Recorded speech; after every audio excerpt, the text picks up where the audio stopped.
começando o artigo 5º, um programa que leva até você temas que estão na Constituição Federal, que fazem parte do dia a dia de todos nós, cidadãos brasileiros.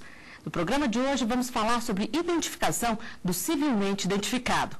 O artigo 5º determina que a pessoa que já tiver identificação civil não precisará ser identificada criminalmente. Uma lei de 2009 regulamenta o que está previsto pela Constituição e diz que a identificação civil pode ser feita pelas carteiras de identidade, de trabalho ou profissional, pelo passaporte, carteira funcional ou ainda por outro documento que permita essa checagem. Mas poderá ser pedida a identificação criminal se o documento apresentar rasura, indício de falsificação ou não for suficiente. E ainda, se a pessoa portar documentos com informações diferentes, se a identificação for essencial à investigação criminal, se constar de registros policiais o uso de outros nomes ou diferentes qualificações, e se o documento impossibilitar a completa identificação. E para falar sobre a identificação do civilmente identificado, temos dois convidados no estúdio do artigo 5º. Está aqui conosco o tabelião Breno Zoeller, do 12º Ofício de Notas e Protesto de Títulos do Distrito Federal. Ele é especialista em Direito Notarial e Registral e é mestrando em Políticas Públicas pelo UniCeub. Já bem-vindo, doutor Breno. Qual que é a diferença entre a identificação civil e a criminal? Na realidade, nós temos uma identificação só. Para o Estado, o indivíduo é um só. Uma vez que ele não possa ser identificado civilmente, é que se faz identificação criminal. Tanto que as exceções que foram ditas da lei são justamente impossibilidades de fazer uma identificação através de documentos cíveis ou outros documentos já expedidos por órgãos públicos. E essa identificação civil, ela inclui o quê? O registro de nascimento, carteira de identidade, o quê? A identificação civil ela se inicia com o registro de nascimento, né? Hoje em dia quase todas as pessoas são registradas, o que era outra realidade, né, no começo do século passado, principalmente porque os nascimentos todos se dão nos hospitais, né? E os registros civis, boa parte tem postos avançados nos hospitais que desde já de tenra idade já se faz o registro civil. Mesmo que não tenha sido feito ainda bebê, né, pode ser feito quando a pessoa tiver já certa idade, mesmo maior, né, perante o registro civil, que hoje em dia até se retirou do juiz e o procedimento ele é feito todo dentro da serventia extrajudicial. Uma vez feito o registro de nascimento, que é o início da identificação civil, os outros atos da vida, como o casamento ou outras formas de modificação do estado civil, elas também ajudam a caracterizar e identificar esse indivíduo para o Estado. Né? Com base nesses documentos, se emitem os demais documentos de identificação, como carteira de identidade, carteira nacional de habilitação, carteira de trabalho e outros, né, por entidades públicas. Também está aqui conosco o professor Edgar Leite. Ele é mestre em Direito Constitucional pelo Centro Universitário Toledo, de Bauru, em São Paulo. Já bem-vindo, professor. Com a regulamentação da lei em 2009, ficou bem clara a questão da identificação ou ainda é preciso mais? Eu entendo que sim, especialmente porque a Constituição traz uma proteção, não é? Que nós não sejamos violados se portarmos a identificação civil. Então, se eu tenho identificação civil e a Constituição traz uma proteção, a lei veio para trazer exceções. Então, só de forma extrema é que poderá ser exigido essa identificação criminal. E a lei de 2009 também diminui a chance de um policial cometer abusos durante a abordagem. Um problema que, segundo os especialistas, tem que ser registrado na delegacia ou informado ao Ministério Público. O trabalho de rotina da polícia acabou dando dor de cabeça a este jornalista. Na opinião dele, a vistoria no carro foi exagerada. A partir do momento que eu questionei o tipo de procedimento que ele estava tendo, ele se sentiu realmente com a autoridade ferida e ele foi arbitrário, né? Ele disse que eu era para eu ir preso. Segundo os estudiosos, o abuso de autoridade é caracterizado pelo exagero. Algemar suspeitos sem necessidade é um exemplo comum. Na justiça, a punição varia de advertência à perda do cargo. Mas para que isso aconteça, é preciso denunciar os suspeitos. Só uma investigação criteriosa pode identificar o abuso e se a prática foi seguida de outros crimes. Se você caracteriza, por exemplo, que ela fez aquilo para levar uma vantagem, ou se ela fez aquilo para beneficiar alguém, então você vai ter, além do abuso de autoridade estrito senso, você vai ter também a prevaricação, né? Porque aí você vai ter essa vantagem sendo obtida por ela ou por outra pessoa para atingir o objetivo. Professor, como é que uma pessoa que está passando por uma situação como essa que a gente mostrou aí pode saber se está havendo abuso ou não? O que caracteriza na prática? O importante é observar bom senso, né? Como o policial chega e solicita a documentação e se verificar que, como foi apresentado, se o policial está tentando levar alguma vantagem em cima daquilo. Mas, muitas vezes, os policiais chegam com educação, com treinamento que eles recebem, especialmente por conta das exigências que nós temos no DF para o concurso de policial militar, e as pessoas é que invertem a situação. Não é? E é muito mais fácil você acusar do que você aceitar a abordagem. Mas acontece. Então, quando o policial estiver indo além do bom senso, acho que o senso comum, acho que cabe para todos, né? Então você pode verificar o que está acontecendo. E como foi colocado também, uma investigação em cima daquilo. Será que já tem outras ocorrências, outras representações com relação à conduta daquele policial? Então isso também é importante. E a pessoa deve levar o caso direto para a delegacia? Como é que fica? É importante proceder o registro chamado nacionalmente de boletim de ocorrência. Então, isso também é, claro, é uma simples declaração, como nós havíamos dito, mas é importante porque, em cima disso, se várias pessoas fizerem essa declaração e for aberta uma investigação, poderá constatar. Então, isso também poderá evitar que aconteça novamente. Então, se o policial fez uma vez, porventura, talvez por algum problema, ninguém sabe o que está acontecendo no dia a dia, né, numa outra abordagem anterior, então ele pensará duas vezes em proceder novamente daquela forma. Agora, no caso da identificação civil, doutor Breno, a pessoa pode se recusar a apresentar essa identificação? Ela tem que andar sempre com os documentos? Como é que é? O aconselhável é que se ande sempre com os documentos, né? Depende de quem te exige a identificação civil. Uma autoridade policial, no momento de uma abordagem, até por uma segurança não só para o cidadão, mas uma segurança também para a própria autoridade policial, ela pode exigir a identificação do cidadão, né? E aquele que porta já um documento de identidade, ele tem uma facilidade muito maior de comprovar quem ele é, né? Claro que a autoridade policial ela pode também e deve utilizar bom senso nesse momento de abordagem. Aquele que não está cometendo nenhum ato ilícito ou nenhuma forma de contravenção, ela não deve, ou não se aconselha com que se faça uma abordagem se exige essa identificação do cidadão, né? Dependendo do caso, isso pode ser um constrangimento ilegal por parte da autoridade. Mas isso tem que ser analisado cada caso conforme a sua peculiaridade. Professor, as pessoas podem se recusar a fazer identificação criminal ou é obrigatório? Tem que respeitar a legalidade, né? Nas hipóteses que a lei estabelece, como você bem apresentou na abertura, por exemplo, se o indivíduo estiver com 2 documentos, for constatado que haja a possibilidade de ter mudado o nome, mas, havendo suspeita, abre-se a possibilidade de ser exigido. Então, fora das hipóteses trazidas pela lei, a regra é a apresentação do documento é suficiente para a comprovação da sua identificação. E o que é essa identificação criminal? Como é que ela é feita? A identificação criminal, é até interessante a gente abordar isso, ela não é apenas a tirada das digitais, né? Porque muitas pessoas até confundem. Por exemplo, em concurso público, alguns concursos colocam lá, abrem a possibilidade de o candidato, se quiser, se identificar. E muitas pessoas falam, não, eu não vou me identificar, porque isso até talvez seja uma pegadinha do concurso, né? Porque já que eu tenho a identidade, não vou me identificar. Não, nesse caso específico, não seria a identificação criminal.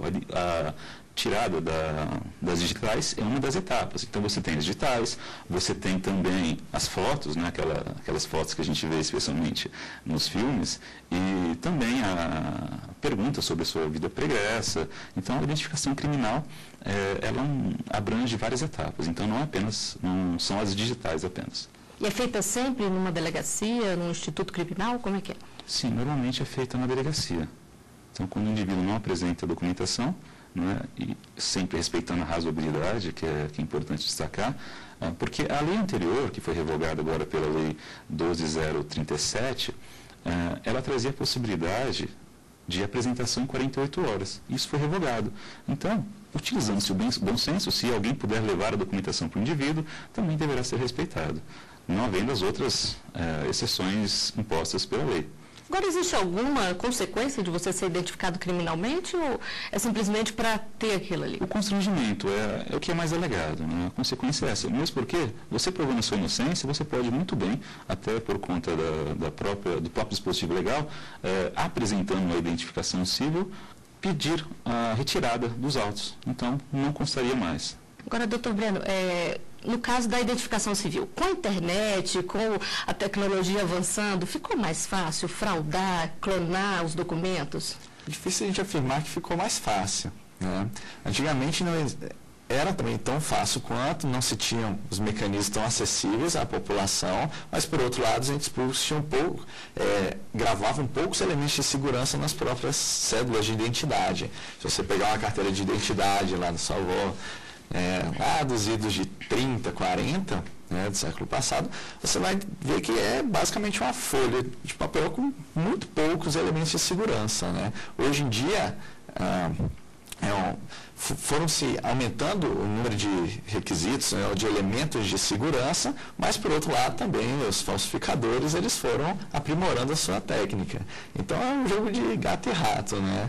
O ente público sempre tentando melhorar e tornar mais confiável os seus documentos e os falsários até certo ponto acompanhando essa evolução, né, e desenvolvendo técnicas de falsificação. Um exemplo, né, até pouco tempo, as carteiras nacionais de habilitação, por exemplo, no Distrito Federal, né, elas eram consideradas um documento bastante seguro. Ultimamente, a maior parte das falsificações nos cartórios se dá com a apresentação da CNH. Né? O que se faz? Se pega a carteira nacional de habilitação, se faz uma lavagem química dessa carteira nacional de habilitação e uma reimpressão em cima dela. Ou seja, um documento que tem todos os seus elementos, porque foi expedido de forma correta, que o papel ele é correto, tem talho doce, tem todos aqueles elementos, mas os falsários desenvolveram a técnica de fazer uma limpeza química daquilo e fazem uma reimpressão daquela cédula e você tem uma extrema dificuldade. Mesmo os entes, os policiais civis, às vezes a gente se defronta, né? Nas serventias a gente acaba tendo contato muito próximo com os estelionatários, né? Às vezes a gente leva a apresentação dessas carteiras falsas, né, para a Polícia Civil e eles, tirando seus órgãos técnicos, né, de identificação, que são extremamente bem treinados, né, o policial civil normal, que está ali no balcão, na frente, né, da população, ele às vezes tem dificuldade de identificar mesmo esses elementos. Tem que ficar atento, então. Tem que ficar atento. Nós vamos a um rápido intervalo. O artigo 5º volta já.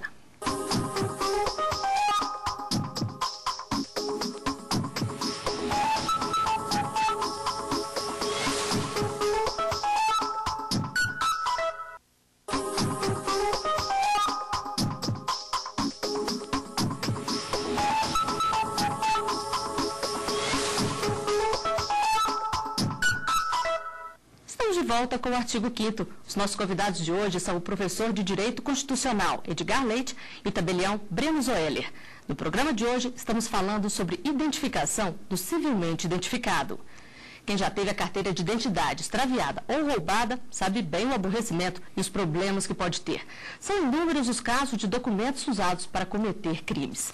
Professor, quais são esses casos mais comuns? A própria utilização do documento de terceiros já enseja a prática de falsidade ideológica ou talvez até falsidade documental, normalmente falsidade ideológica. E com a posse do documento, então eles abrem contas, fazem empréstimos, abrem empresas e essa prática é muito comum. E hoje, atualmente, o mais comum é a compra financiada de automóveis. Então, o indivíduo perde o documento, esse documento é utilizado por terceiros e depois chega a conta para ele pagar. Que tipo de cuidado o comerciante tem que ter, então, para não cair? Porque acaba também recaindo prejuízo sobre quem vendeu? Sim, o comerciante, especialmente quem perdeu a documentação. Porque se você perdeu e fizer o boletim de ocorrência e com a posse desse boletim de ocorrência, levar aos órgãos de proteção crédito, SPC, Serasa, então você tem uma possibilidade de evitar que ocorra essa produção de financiamentos em seu nome. E o comerciante é só proceder à fiscalização, ou seja, vai financiar, vai vender, verifica se tem alguma informação nos serviços oficiais. Agora, doutor Breno, o senhor estava falando no primeiro bloco que é muito difícil, em alguns casos, ver essa falsificação. Sim. O que a pessoa deve ter o máximo de cuidado, o que ela deve ficar atenta, então? Essa é uma boa questão. Cada documento de identificação, existem alguns elementos de segurança. Um exemplo, a carteira de identidade, que a gente chama de registro geral, né? Ela é delimitada por uma lei 7.116, né? Que ela diz quais são os elementos que têm que ser checados, né? E traz um rol de elementos. Então, o comerciante que desconfiar daquela, né, carteira de identidade, ele pode, acessando, por exemplo, pela internet, site do Planalto, né, por meio dessa lei, tentar identificar alguns elementos. Na prática, às vezes, é um tanto difícil. Caso ele ache que aquela pessoa não corresponde ao documento de identificação, o documento de identificação está rasurado, está danificado, ele pode requerer com que a pessoa apresente outros documentos de forma a complementar aquela identificação. O falsário, ele geralmente só tem um documento da pessoa. Ele nunca tem uma gama de documentos, porque isso traria muito trabalho, né? Então, já de uma forma geral, população, você tem vários documentos que conseguem comprovar. Então, você tem um cartão de crédito, você tem mais a carteira de identidade, uma carteira de habilitação, mais um cartão do clube. O cartão do clube em si não o caracteriza, mas somado com a carteira de identidade, ele ajuda a identificar aquele cidadão. Com relação a esse ponto, conversando com uma moça, até aquelas compras feitas pela internet, assim, sem utilizar empresas oficiais, né, Mercado Livre, por exemplo, eu até comprei um produto dela e ela havia vendido um celular com um valor de R$ 1.500 fora do Mercado Livre. Ela colocou lá, depois colocaram os telefones, né, e encontrou um rapaz para comprar o produto. E ele levou a documentação dele de forma bem simples, um cartão pessoal, com um timbre de uma instituição importante, talão de cheque, que no caso era furtado, com o qual ele conseguiu ludibriá-la, né? E dessa forma, mesmo não exigindo nessas relações uma documentação e a possibilidade de verificar na SPC e Serasa, ele conseguiu iludi-la. Então é importante que todos prestemos atenção, né? Especialmente por conta das pessoas que têm essa índole de enganar. Então, não só nas empresas, nos fornecedores, mas nessas relações comuns, é importante. No caso do cartão de crédito, por exemplo, no Distrito Federal é lei pedir a identificação da pessoa. Isso é cumprido? Não na sua integridade, né? E quando é cumprido, normalmente as pessoas se sentem constrangidas. Se aquilo é para protegê-la, por que ela se constrange? Então, nós temos também que nos aproveitar e cobrar, se não nos for cobrado, se não nos for exigido. Se nós estivermos fazendo uma compra no mercado e ela não exigir a célula de identidade, um documento que seja, então, moça, está aqui, a senhora tem que exigir, isso é uma proteção que eu possuo. É lei, e lei tem que ser cumprida. E no caso de ficar comprovado que houve a falsificação? O comerciante arca com prejuízo, como é que fica? O comerciante, ele assumiu o risco do negócio, né? E dessa forma, cobrar da pessoa que tomou todas as providências e se verificar a culpa do comerciante, então ele acaba suprindo. E o que pensam as pessoas na rua sobre a necessidade de se identificar novamente? A equipe do Artigo 5º foi conferir as opiniões. Hoje ninguém sabe quem é quem, de repente parece um qualquer se veste de polícia aí, você dá seus documentos e no fim não é polícia, não é nada. Me pediram a documentação, apresentei, muito obrigado, muito obrigado. Eu acredito que nessa situação, pode ser que ocorram abusos, mas na minha situação foi tudo normal. Já fui parada em blitz, fui pedir identificação, me identifiquei e não fui abusada, não fui maltratada. A gente não confia em todo mundo, né? Por exemplo, se for um policial, a gente vai saber se é policial mesmo ou não, né? O que vai fazer com os nossos documentos, o número.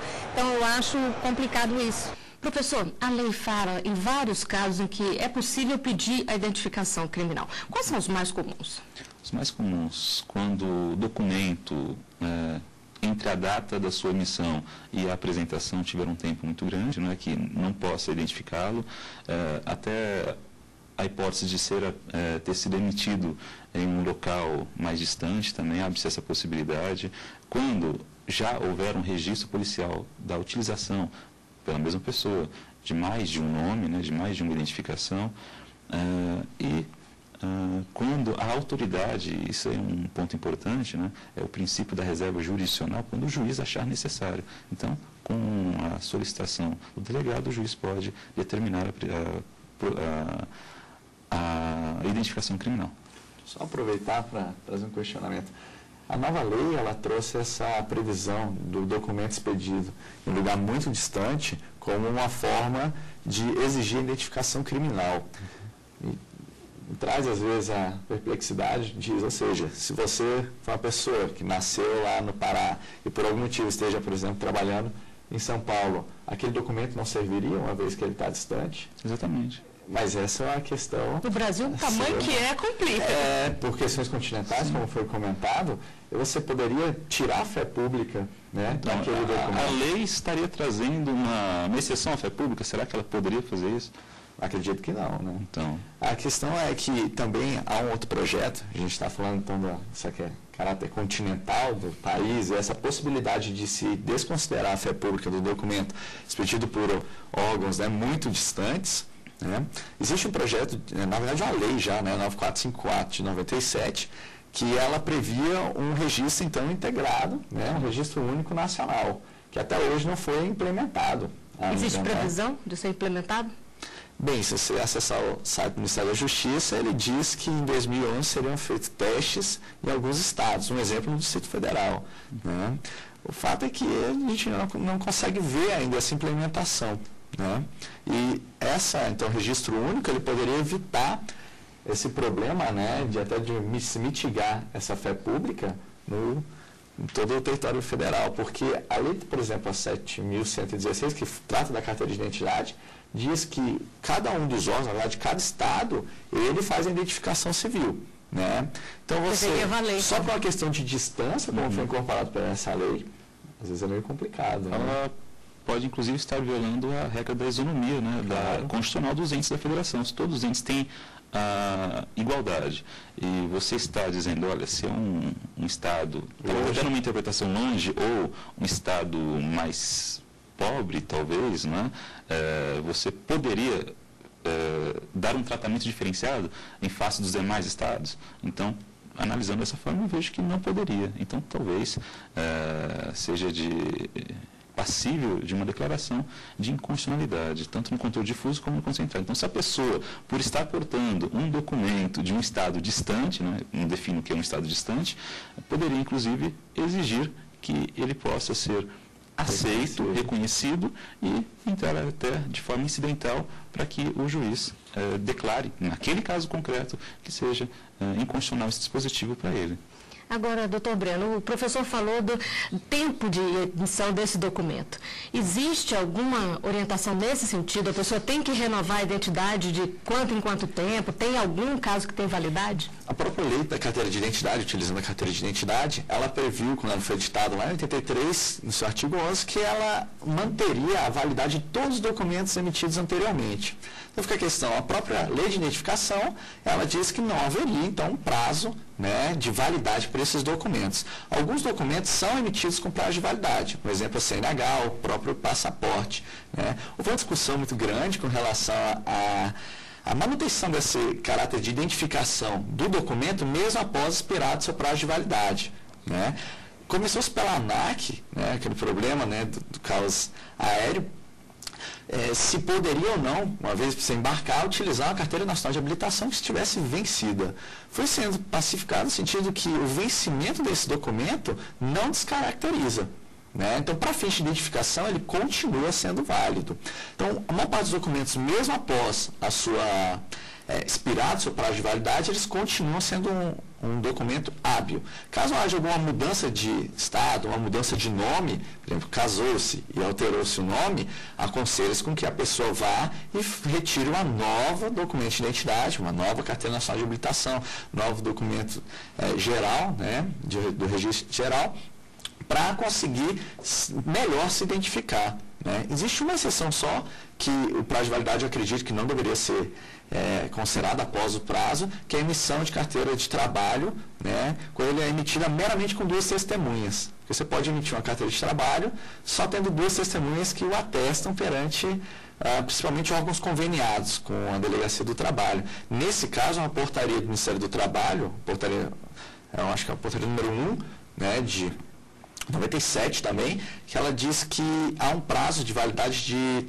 3 meses, né, após isso daí, como a sua origem, na verdade, não veio por nenhuma outra forma de identificação, mas meramente com a declaração de duas outras pessoas, eu acho que a sua força de identificatória ela é muito fraca, né, ela é muito frágil.